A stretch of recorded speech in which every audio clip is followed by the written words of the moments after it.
You're tuning into Black and White Sports on YouTube. The no-holds-barred truth on sports. The main event starts. All right, Black and White Sports supporters. Well, my goodness. Well, the Indiana Fever is going out there and talking to the media that they approve of. Whoa.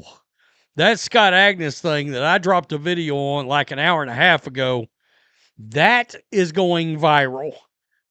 And all kinds of people are weighing in on that.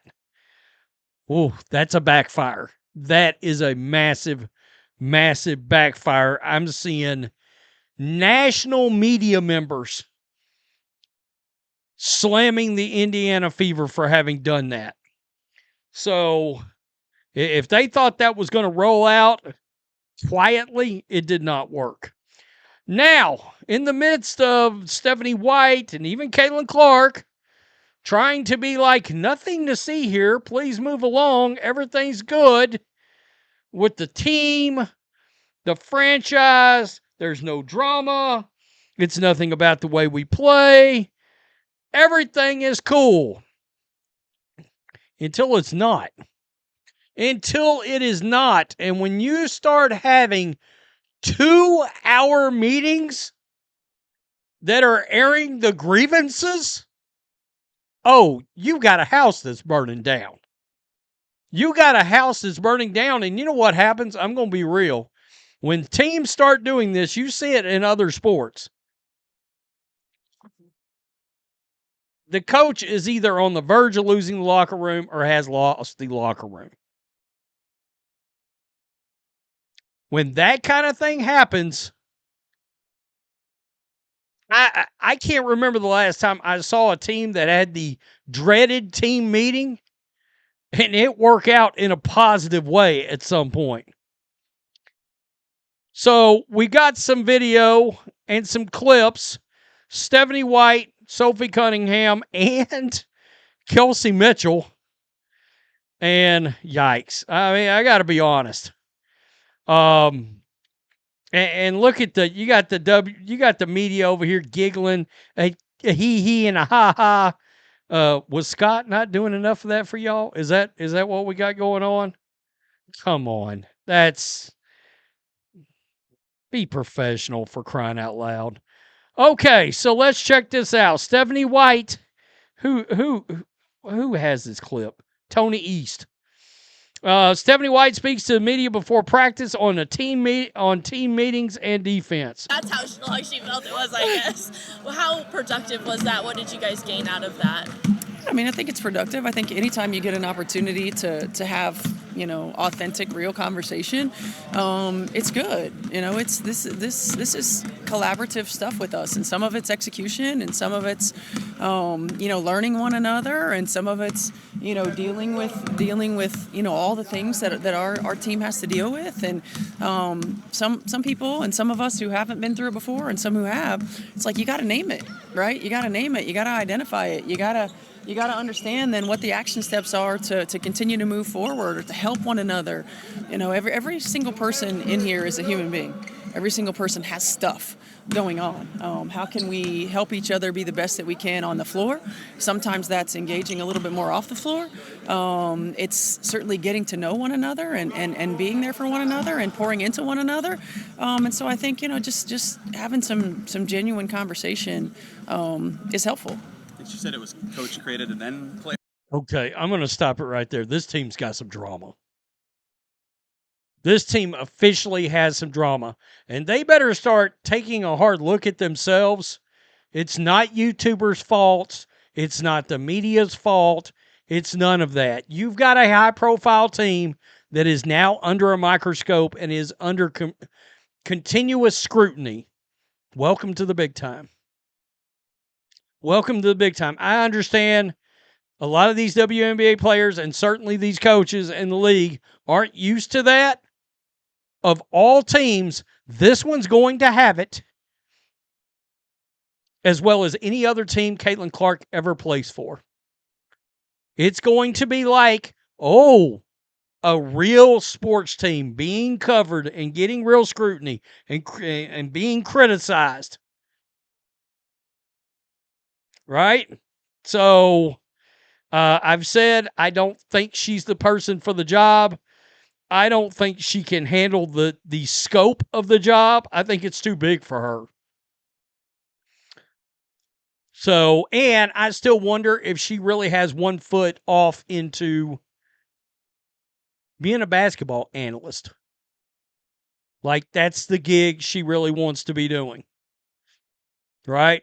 We saw some time in the off season where we were all wondering in a condensed off season, should you be taking time off being a basketball analyst, yada yada yada? I don't know about that. Sophie Cunningham on the defense. Something that's hurting us right now is we're only playing one defensive scheme, and in this league, it's too good. You can't, and people are going to pick us apart. And so, we got to dial in. We got to focus. Your IQ has to be on point. You have to know what schemes we're doing, and if you can't do that, then you can't play. And that's the point where we're at right now. When you say you're playing one defensive scheme, that you have others installed, you just aren't ready to run them in games? I mean, we had probably 10 of them last year. Each team has stuff up their sleeve, but if you can't execute them, you can't do them. And so this team really does have to focus. We have a lot of young guns. We have a lot of people who are very talented, but at the same time, you have to dial in and know what we're doing. Otherwise, it just won't work. And so we had a long meeting yesterday. It was a really good meeting. And so hopefully we've kind of turned the page and everyone is kind of on the same page now. And so hopefully Thursday, you guys will notice that. So what were the kinds of things you talked about in that meeting yesterday? Just what everyone's kind of feeling, where we need to be, what our identity is, offensively, where we're struggling, defensively. Okay, I don't know why that stopped playing, but it stopped playing. Okay, so let's go over here. And Kelsey Mitchell also talking about this meeting. I think seeing frustration across the board being a pro my last 9 years, it means you give a damn. So I think that, you guys saw Turmoil, but I thought it was good for us because it's passionate, man. I think there's passion in, both sides of it all. I think this past weekend in losing is just, if you gave a damn about where you were at and really recognizing how bad it looked compared to how bad it really is, you just know that you love some stuff. But on the flip side, Turmoil is good, especially if you get it early. I just don't want Turmoil to be the kind of deciding factor to how hard you're going to play.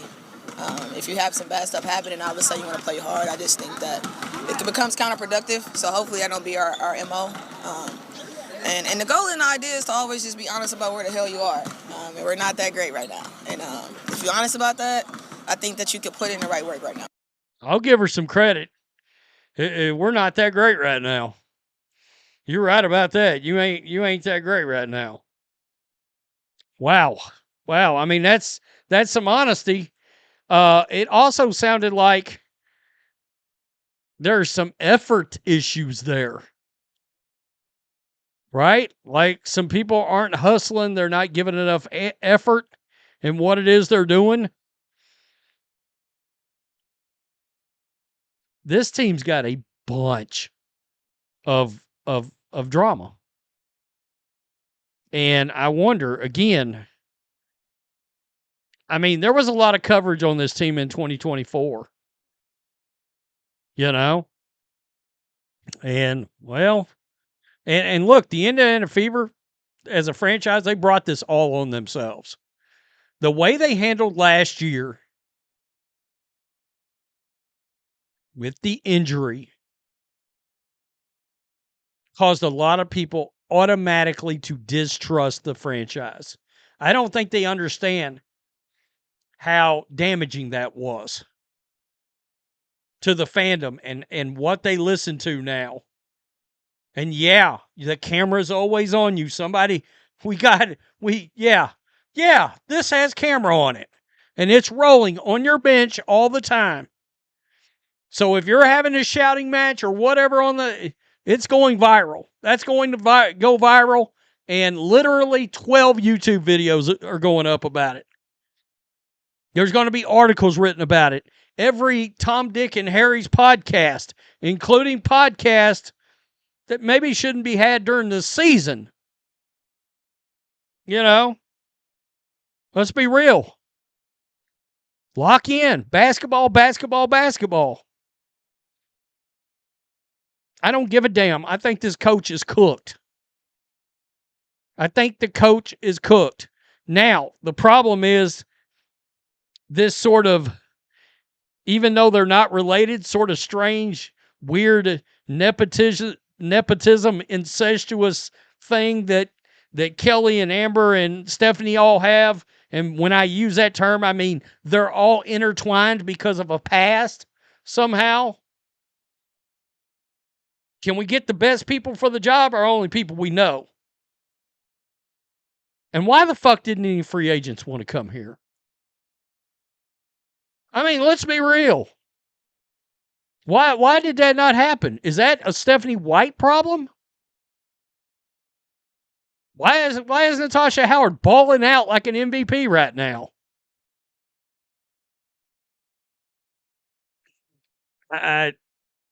There's some chinks in the armor. So, everybody can, write hit pieces on Caitlin Clark, this, that, and the other. But we see what she looks like when you turn her loose. She destroys everybody in her path.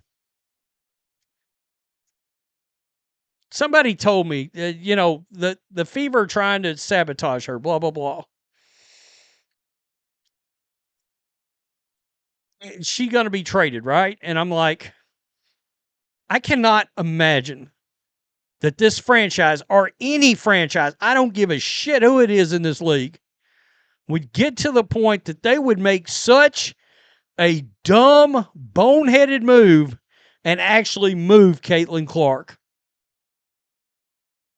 Financially devastating. 17,000 fans down to 4,500 fans. It's going to be like a light switch, and I hope they realize that. You fire everybody 3 times if you have to. You figure it out till you get it right. Tell me what you think. Peace. I'm out.